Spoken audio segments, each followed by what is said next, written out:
NIM 140141923 akan mempresentasikan materi topik 3 yaitu gerakan pendidikan alternatif.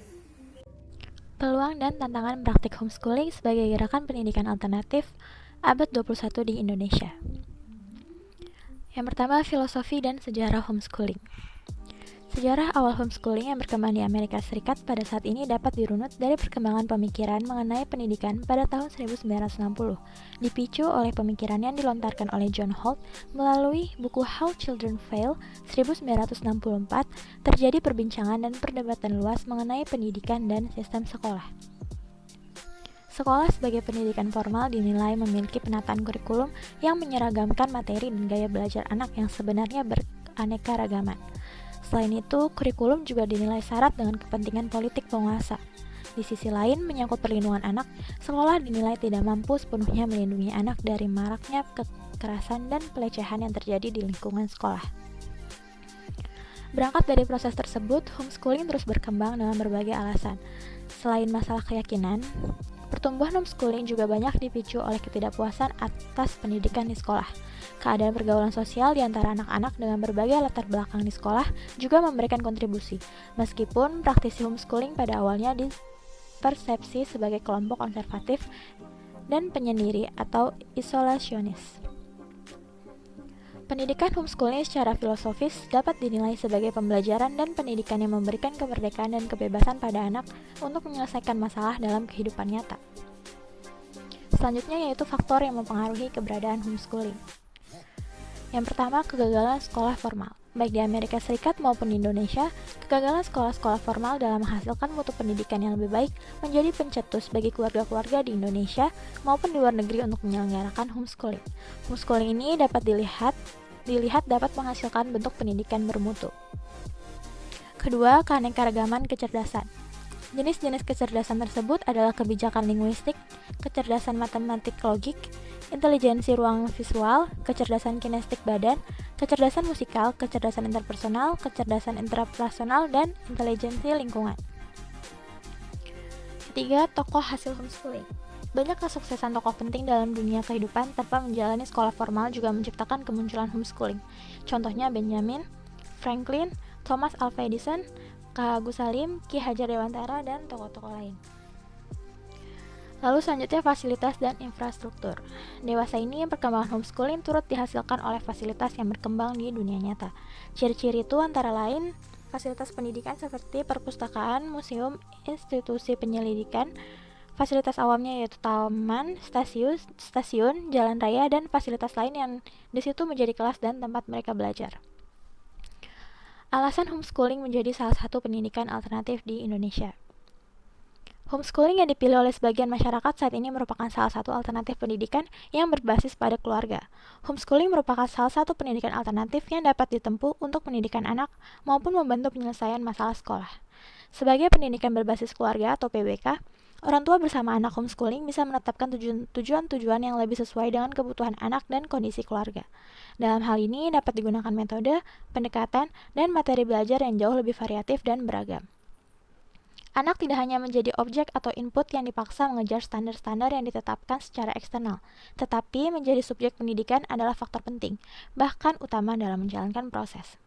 Alasan lain ialah pendidikan homeschooling memberikan pendidikan yang berbeda di rumah untuk anak. Alasan-alasan keyakinan, lingkungan belajar yang buruk di sekolah, alasan-alasan keluarga, pengembangan karakter, objek dari apa yang diajarkan oleh sekolah, sekolah tidak memberikan perubahan pada anak, permasalahan lain yang dimungkinkan terjadi di sekolah, masalah perilaku siswa di sekolah, dan anak memiliki kebutuhan khusus. Lalu jenis dan model pembelajaran homeschooling. Yang pertama yaitu jenis 1. Homeschooling tunggal adalah homeschooling yang dilaksanakan oleh orang tua dalam satu keluarga tanpa bergabung dengan yang lain. Biasanya homeschooling jenis ini dilaksanakan karena adanya tujuan atau sebab-sebab khusus yang tidak dapat diketahui atau dikompromi dengan komunitas homeschooling lain. Kedua, jenis homeschooling yang kedua yaitu homeschooling majemuk. Homeschooling majemuk ialah homeschooling yang dilaksanakan oleh 2 atau lebih keluarga untuk kegiatan tertentu, sementara kegiatan utama tetap dilaksanakan oleh orang tua masing-masing. Alasannya terdapat keperluan yang bisa digabungkan oleh beberapa keluarga untuk melakukan aktivitas bersama. Contohnya kurikulum dari aktivitas olahraga, musik, kegiatan sosial, dan aktivitas keagamaan. Ketiga, komunitas homeschooling. Komunitas homeschooling adalah gabungan beberapa homeschooling majemuk yang menyusun dan menentukan silabus bahan pengajaran, aktivitas utama, olahraga, musik atau seni, dan bahasa, dan jadwal pembelajaran. Lalu model pembelajaran homeschooling yang pertama yaitu orientasi pendidikan lebih menekankan pada pembentukan karakter pribadi dan pengembangan bakat potensial dan minat anak-anak dengan cara yang alami dan spesifik. Kedua, kegiatan belajar dapat terjadi secara mandiri, bersama dengan orang tua, bersama dengan tutor, dan dalam kelompok masyarakat. Ketiga, orang tua memainkan peran kunci sebagai guru, pakar motivasi, fasilitator, motivator, teman dan teman dialog dalam menentukan kegiatan belajar mengajar dalam proses tersebut. Lalu keempat, keberadaan seseorang guru atau tutor berfungsi sebagai mentor dan membimbing minat anak-anak dalam mata pelajaran yang disukainya. 5. Fleksibilitas tabel kegiatan belajar. Kegiatan belajar bisa dilakukan di pagi hari dan di malam hari. 6. Fleksibilitas jumlah pelajaran per mata pelajaran. Diskusi pelajaran tidak akan berubah ke topik lain jika anak-anak tidak menguasai. Anak-anak diberi kesempatan lebih besar untuk menentukan topik untuk setiap pertemuan. 7. Proses pembelajaran dilakukan kapan saja, bersama siapa saja, dan di mana saja, serta dengan tidak terbatas pada kehadiran ruang kelas dan rumah yang indah. Ke-8, memberikan kesempatan kepada anak-anak untuk belajar sesuai dengan minat, kebutuhan, durasi kepemilikan materi, dan kecerdasan mereka. 9. Ujian nasional dapat diterapkan ketika siswa siap untuk menempatinya. Untuk Indonesia, penilaian ujian akhir nasional dapat dicapai melalui pengujian paket kesetaraan A, B, dan C yang dilakukan oleh Kementerian Pendidikan. Peluang dan tantangan pendidikan homeschooling. Peluang, pendidikan alternatif dapat berfungsi sebagai substitut, suplemen, dan komplement terhadap pendidikan sekolah. Pembelajaran homeschooling yang lebih customized, fleksibel, dan disesuaikan dengan minat, bakat, dan kebutuhan siswa memerlukan kurikulum yang dibuat berdasarkan kebutuhan dan memang harus menyesuaikan dengan kebutuhan anak. Perlu menjadi perhatian kepada semua pihak, termasuk pemerintah, agar homeschooling diberikan ruang dan kesempatan untuk turut mewarnai khasanah pendidikan Indonesia dan diterima keberadaannya sebagai salah satu pendidikan alternatif. Perlu diingat bahwa pendidikan melibatkan beberapa komponen, diantaranya dimulai dari keluarga, terdapat upaya untuk menciptakan peradaban atau civilization, terdapat penanaman akhlak, menjadikan anak profesional, dan memiliki tujuan atau goals agar anak bermanfaat. Homeschooling menjadi salah satu solusi bagi anak yang mengalami permasalahan di sekolah. Kondisi anak yang tidak mudah atau bahkan tidak dapat diterima di sekolah karena gaya belajar yang berbeda, dan kondisi psikis internal tertentu yang ada pada diri anak membutuhkan pembelajaran yang fleksibel, serta pelayanan individu yang lebih intens. Hal tersebut dapat diperoleh melalui pendidikan homeschooling. Homeschooling dengan pola pendidikan yang dimiliki dapat memberikan pelayanan sebagaimana menjadi kebutuhan anak. Pelayanan psikologis, bahkan terapi kebutuhan belajar menjadi sarana bagi anak-anak yang merasa memiliki permasalahan di sekolah atau tidak bisa diterima di sekolah karena ketidakmampuan atau ketidaksesuaian dengan nilai-nilai yang diterapkan, membuat homeschooling saat ini menjadi salah satu pilihan masyarakat. Tantangan pertama orang tua homeschooling adalah menemukan passion anak yang merupakan minat dan fokus perhatian utama dalam hidupnya. Passion ditandai dengan hal yang disukai anak, ditekuni dengan sukarela, menjadikan ahli yang berkemampuan produksi atau bermanfaat bagi orang lain. Passion yang tumbuh menjadi keahlian dan bermanfaat bagi orang lain adalah bekal untuk hidup dan berkarya di masyarakat. Hal tersebut tidak akan terwujud jika tidak terdapat dukungan dari berbagai pihak, sehingga tidak hanya keluarga saja yang mengambil peranan penting, namun pemerintah dan sekolah yang selama ini telah menjadi model pendidikan mapan. Pemerintah mengharapkan agar pelaku homeschooling harus memahami regulasi yang berlaku, termasuk bagi pelaku atau yang menjalankan homeschooling keluarga, harus melaporkan diri dan mencatatkan diri kepada Dinas Pendidikan setempat, agar diketahui dan terakomodasi untuk keperluan terutama saat akan melaksanakan ujian kesetaraan atau UNPK.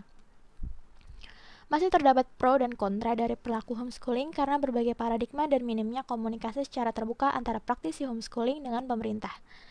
Jika dikaitkan dengan kebutuhan pelaksanaan pembelajaran, maka kebijakan tentang pola pembelajaran homeschooling perlu diberikan karena kekhasan dan spesialisasi karakter pembelajaran yang ada dan sangat berbeda dengan pembelajaran pada sistem persekolahan.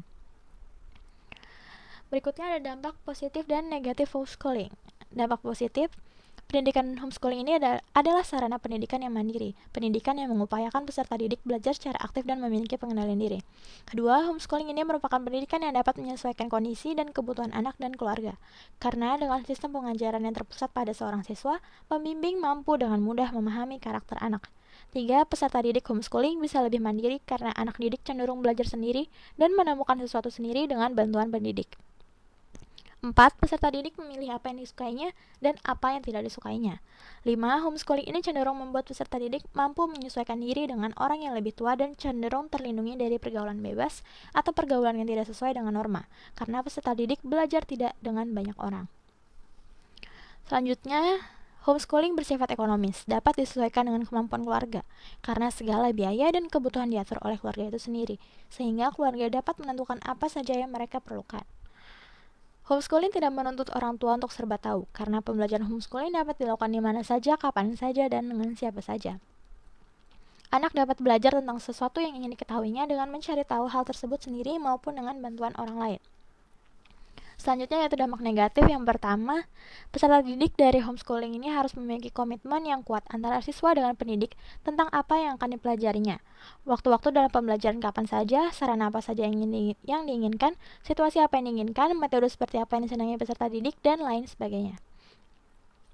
Kedua, dalam homeschooling orang tua tentu cenderung melindungi buah hatinya. Namun, perlindungan orang tua yang cenderung berlebihan ini justru membuat anak menjadi sulit dalam menyelesaikan masalahnya sendiri. Anak akan memiliki kemampuan yang terbatas dalam menyelesaikan masalah-masalah sosialnya. Ketiga, dengan adanya interaksi dengan orang yang lebih tua saja membuat anak menjadi sulit dalam bersosialisasi dengan orang yang seusianya. Anak hanya mampu berinteraksi baik dengan orang yang lebih tua darinya, namun tidak mampu berinteraksi dengan baik dengan teman-teman sebayanya. Sekian presentasi dari saya. Semoga bermanfaat. Mohon maaf apabila terdapat kekurangan. Terima kasih. Wassalamualaikum warahmatullahi wabarakatuh.